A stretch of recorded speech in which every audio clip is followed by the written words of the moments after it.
குறைஞ்சபட்சம் நமக்கு வந்து இது நம்ம சிட்டி லைஃப்லேயே இருந்தால் கூட வாரத்துக்கு ஒரு முறை விடுமுறைன்னா இங்கே உட்காந்துருக்கக்கூடாது.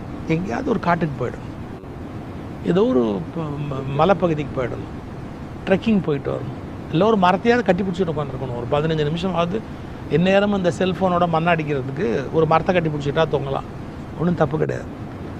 இன்னும் கூட பெரிய உண்மையை, ஒரு மரத்தை நீண்ட நேரம் நீங்கள் ஒரு கட்டி பிடிச்சிருந்தீங்கன்னா உங்கள் மன கவலைகள் போயிடும்.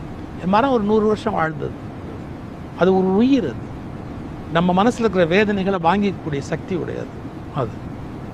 ஸோ இந்த மாதிரி இயற்கையோடு கூடிய வாழ்க்கை, நம்ம கல்யாணத்தில் வந்து அரசாணிக்கால் நடுறதுன்னு சொல்லி வெட்டின குச்சியை கொண்டாந்து நட்டுக்கிட்டு இருக்கிறேன்.